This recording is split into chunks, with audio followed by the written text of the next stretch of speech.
Imagina que dedicas horas y horas y horas de trabajo a algo y por no expresarte bien, echas todo tu esfuerzo por la borda. Eso es algo que me pasó a mí. En oncología, una asignatura de la universidad, por cierto, estudio medicina, nos ponían la nota de toda la asignatura en base a una sola presentación. Me pasé horas y horas y horas dedicándome a investigar sobre el tema a tratar, en este caso era el melanoma. A buscar información, a crear el guión, a aprenderme el guión, a practicar la presentación para transmitir la información de la mejor manera posible. Pero no me preparé para lo que pasó durante la presentación. Ahí estaba yo, nerviosa, temblando. con los profesores analizándome de arriba abajo y sus 4 pares de ojos mirándome fijamente. Había practicado esa presentación decenas de veces, pero dentro de mis planes nunca estuvo usar un puntero. Entonces, yo, que nunca había utilizado uno, me dediqué a señalar en la presentación todo aquello de lo que iba a hablar. Y cuando terminó, me dijeron, aunque el contenido de la presentación es muy bueno, te has pasado toda la presentación mirando a la pared. No me lo podía creer. Yo, que había dedicado horas y horas y horas de trabajo, había echado mi esfuerzo por la borda. A pesar de que el contenido fue bueno, realmente mi nota se vio muy afectada por mi manera de presentar. Por eso dije, hasta aquí, no más, y comencé a estudiar oratoria, para lo que me fue de gran ayuda este libro. Descubre el arte de hablar en público, de Fernando Miralles. Por eso, hoy, para los jóvenes estrategas, os lo voy a resumir y os voy a dar las claves para que vosotros también mejoréis vuestra oratoria. Empezamos. Por cierto, el libro me lo he leído en 1 hora y media y he sacado este mapa mental de aquí con el que me guiaré a lo largo del libro.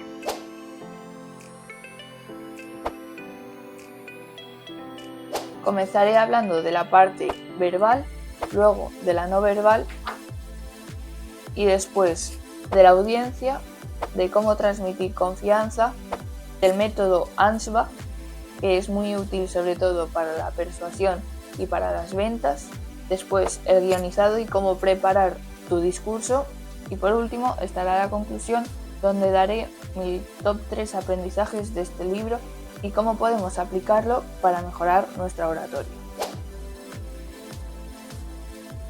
Bien, en la parte verbal, Fernando nos da las claves para transmitir nuestra información de la manera más clara posible. Comienza hablando de que hay que transmitir un único mensaje. Imagina que estás jugando al tenis y te tiran una pelota. Bien, la puedes devolver con relativa facilidad. Ahora, imagina que te tiran 5 pelotas a la vez. ¿Crees que podrías devolverlas? Lo más probable es que no.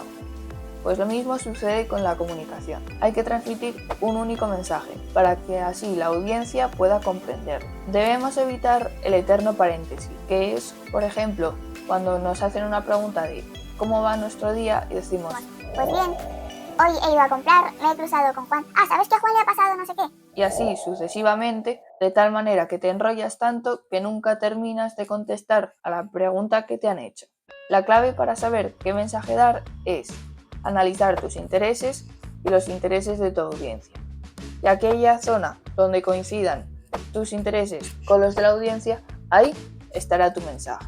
Una vez identificado tu mensaje, céntrate en él y transmite la información de manera sencilla, sin florituras.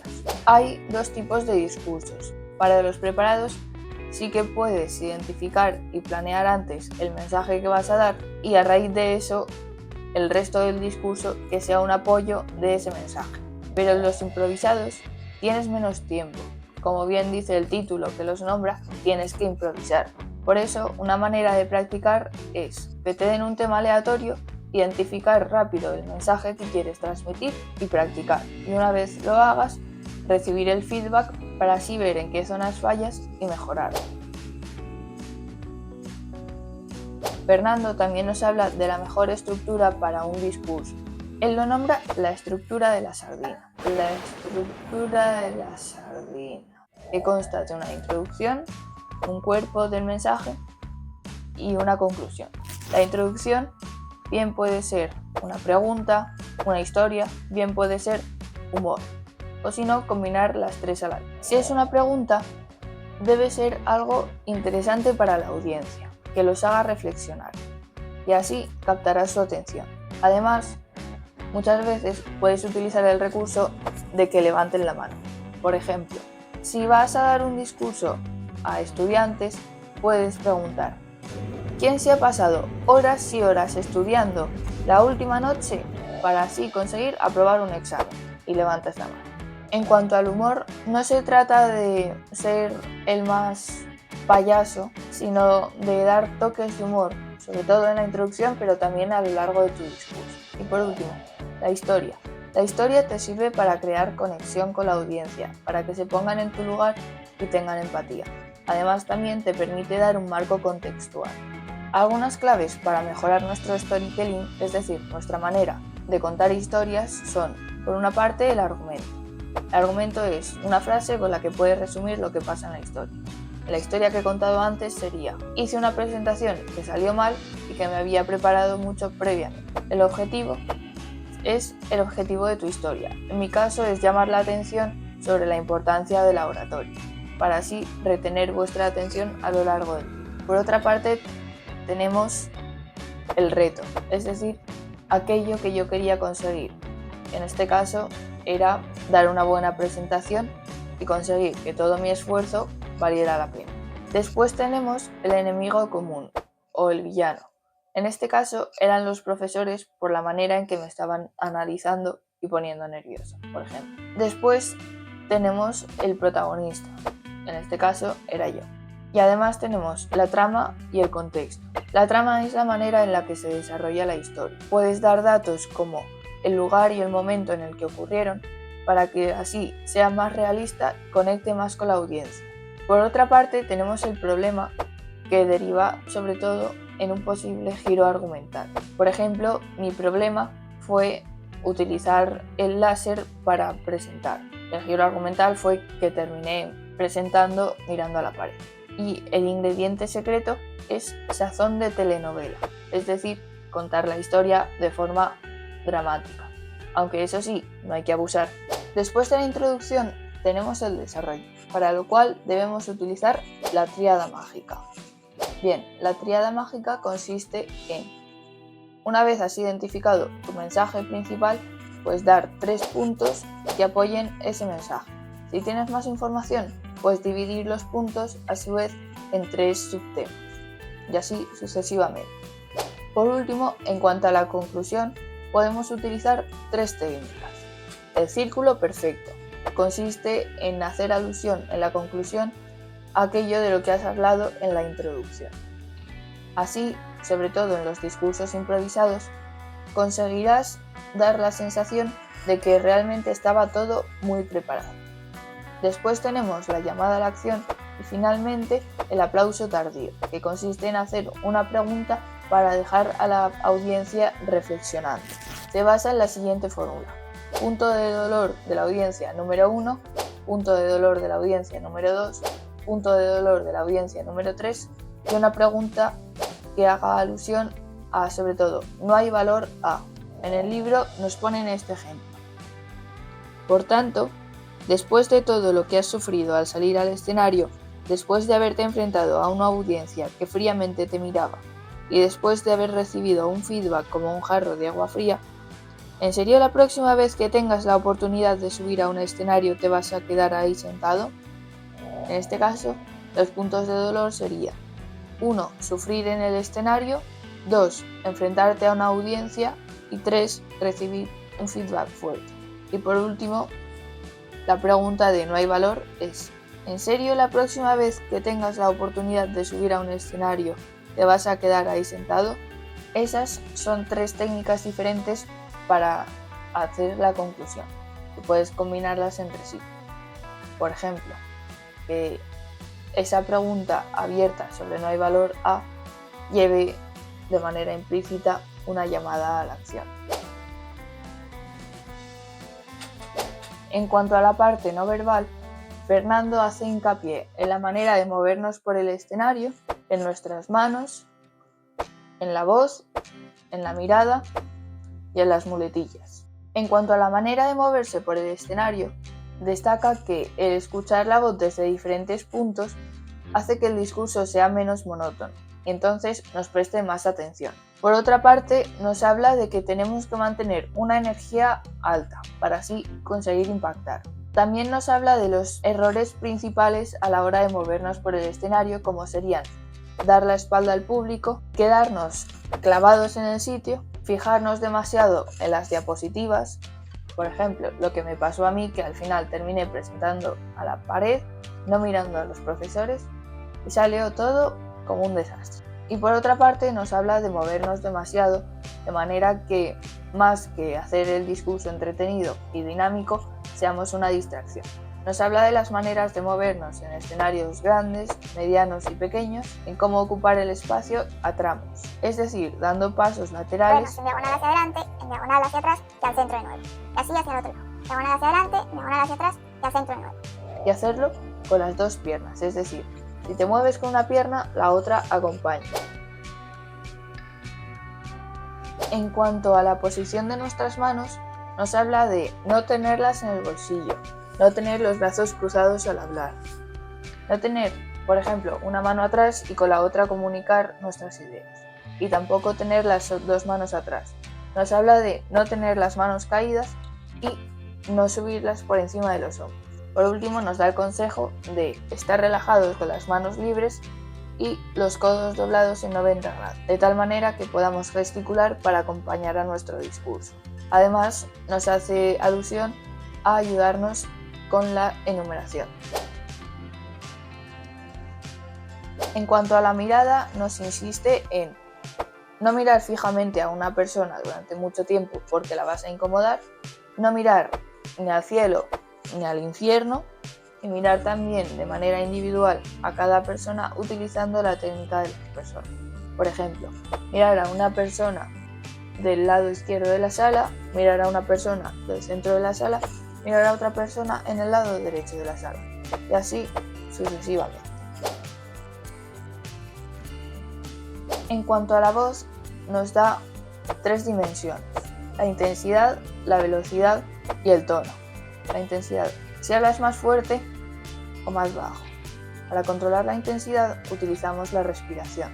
Cuando hablas con un tono más alto, induces estrés positivo, mientras que puedes utilizar un tono más bajo para captar la atención en los puntos más importantes.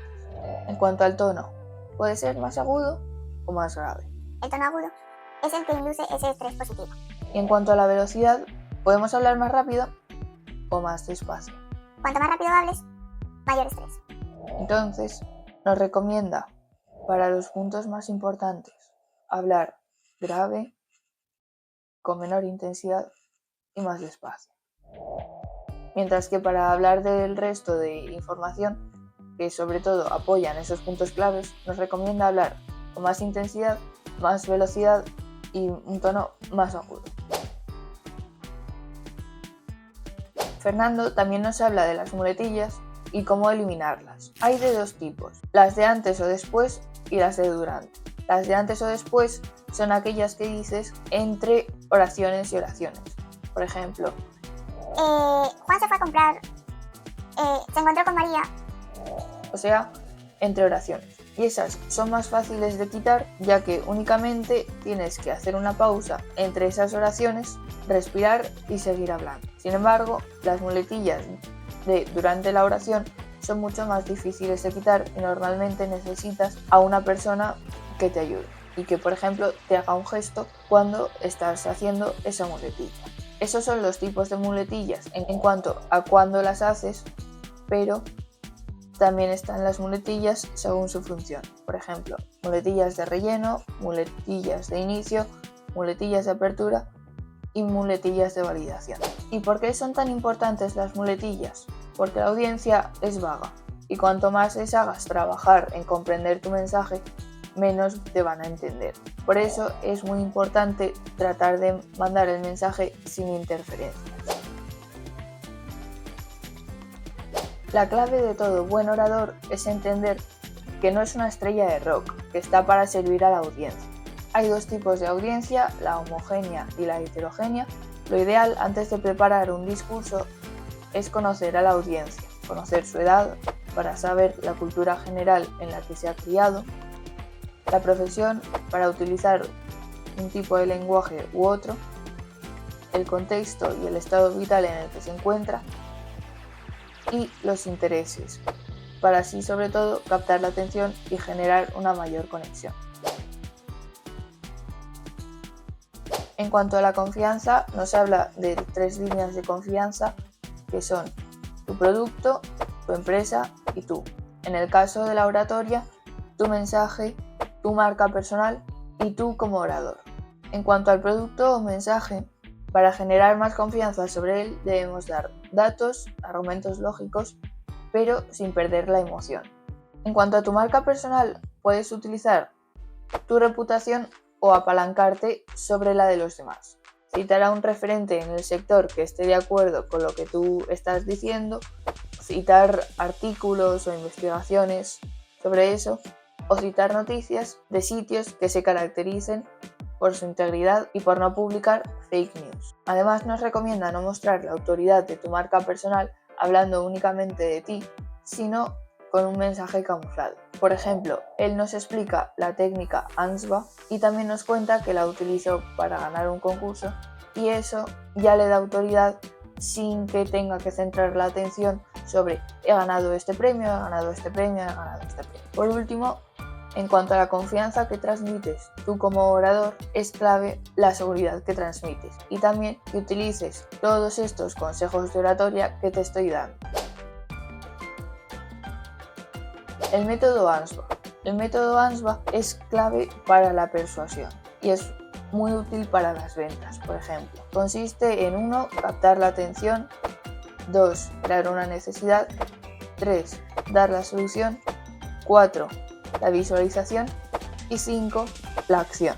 Para captar la atención, previamente puedes hacer un análisis de la audiencia y ver sus intereses, qué necesidad emocional puede tener, ver sus miedos. En cuanto a la necesidad, debes mostrársela y potenciarla. Por ejemplo, lo que yo he hecho antes con la historia de la oratoria y mostrar cómo puedes echar tu trabajo por la borda si no te preparas las cosas. Después de la necesidad, das la solución y después de la solución haces que la persona se visualice con esa solución. Y por último, haces una llamada a la acción.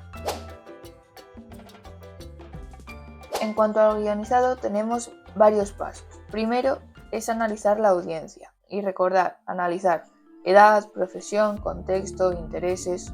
Después, saber el tono del discurso, si va a ser más alegre y humorístico, moderado para transmitir la información, o serio y más dramático. Después debemos saber qué gancho utilizar, bien con preguntas a la audiencia, bien con historias, bien con humor. Después está la estructura de la tríada mágica con 3 puntos que apoyen el mensaje principal que quieres transmitir. Luego crear una conclusión que impacte, bien con el círculo perfecto, bien con la llamada a la acción, bien con el aplauso tardío y por último planificar la interacción que vas a hacer con la audiencia. Por ejemplo, qué preguntas vas a hacer, cuándo, si vas a hacer algún ejercicio, si vas a pedir su opinión. Fernando nos habla de aprender de los demás y analizar sus introducciones, su desarrollo, su conclusión, la interacción que tiene con la audiencia, etc. Y por último, pero más importante que todo esto, es practicar. Porque si tú estudias oratoria, pero no la practicas, realmente es como si no hubieras estudiado nada. Bueno, hasta aquí el resumen. Me gustaría destacar los top 3 aprendizajes que he extraído, que para mí son, por una parte, la estructura de la sardina, para así saber estructurar el mensaje que quiero transmitir. Por otra parte, el método ANSBA, ya que te va a permitir mejorar mucho en tu persuasión. Y por último, la importancia de la audiencia y de que el orador realmente no debe ser el centro de atención, sino que debe estar al servicio de la audiencia. Creo que la única manera de mejorar tu oratoria realmente es practicar, practicar y practicar, y a medida que practicas, ir analizando cómo transmites la información y qué punto puedes mejorar, de tal manera que apliques el Kaizen, es decir, la mejora constante a esta gran habilidad. Espero que os haya gustado el vídeo. Si es así, dadle a like, suscribíos y activad la campanita para que os avisen de los nuevos vídeos que vaya subiendo. Y recordad, estrategia y acción. Esa es la solución. Adiós.